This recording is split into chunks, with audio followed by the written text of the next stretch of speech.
The CEO of JP Morgan has some things to say about socialism, and it is hilarious. Now watch this space. What seems like you poll young people about the world, the word capitalism, and they may be on the socialist side of things. I don't think they understand. Honestly, I don't think people understand what socialism is. Socialism is when the government controls companies. There is no example where the government controls companies, they do it well, and they don't start to use it for votes, satisfying people. They don't even want competition, because if we're two government companies, why have competition? Why not? They do it for jobs and votes. They have bad allocation of capital.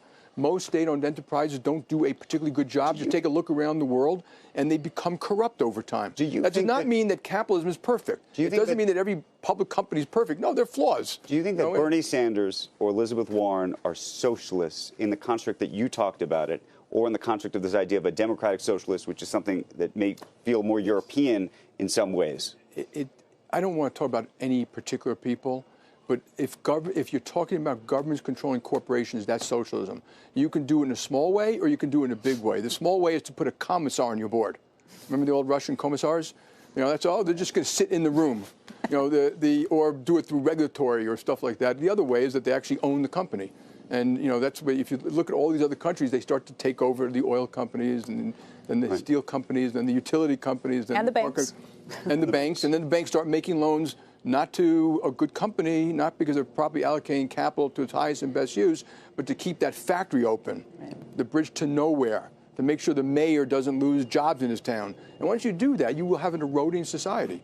And having said all that, that doesn't mean that when I listen to people talk about a society, that things need to be fixed.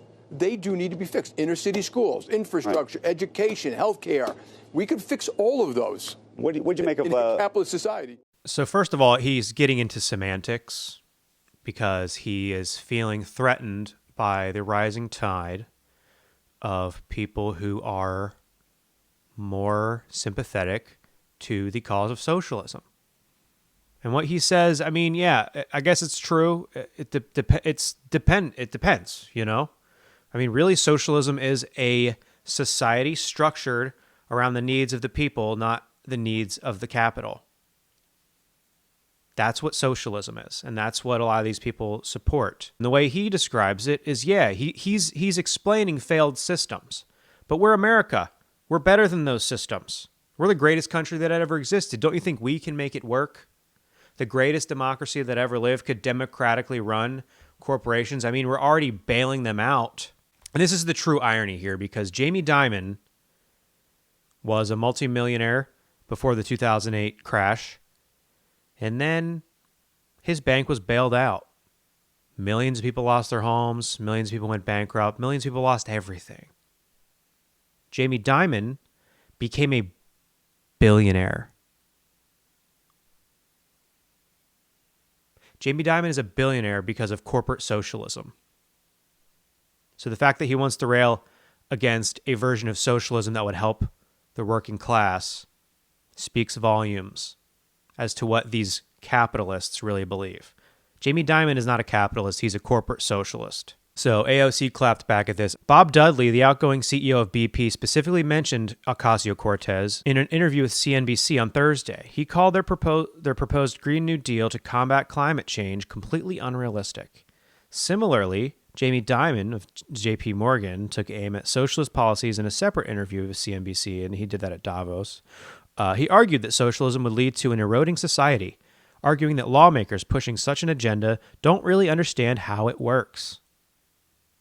We know how it works. We just found out. You become a billionaire by taking taxpayer money and lining your own pockets. That's how it works. You let oligarchs control everything, and that's the main difference too. Jamie Dimon wants to be an oligarch. He wants to be in control of how the economy works. He doesn't want people who are elected to positions of power to control the economy. He wants it. And in what way is that democratic? In what way is that superior? AOC and Sanders are two of the most prominent self-described democratic socialists in the U.S., and they took the criticism in stride, sharing the article links with their own commentary in response. And this is what reporting is now. And now I'm just sharing it on YouTube. We live in a hellscape, folks. So AOC responded to that BP guy, right? Because everyone knows the realistic thing to do is allow the CEO of the British Petroleum Company to dictate our carbon emissions policies.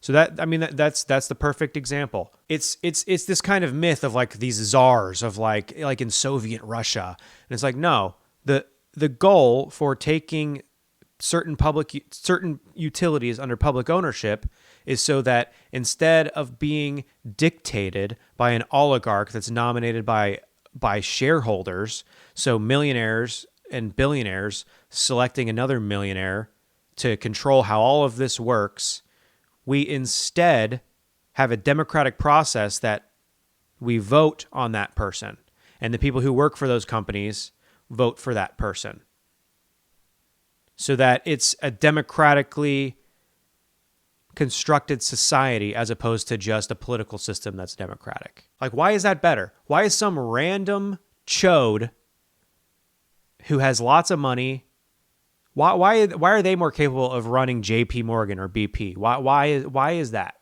Why is that better than letting everybody have a seat at the table and letting people at the very bottom having a say in how that's run? How is that worse? I just don't get it. I don't get how you think that's inherently morally superior. And then in response to Jamie Dimon at JP Morgan, AOC says, saving this comment for the next time Wall Street asks for a $700 billion bailout from the federal government. Capitalists are not capitalists, folks.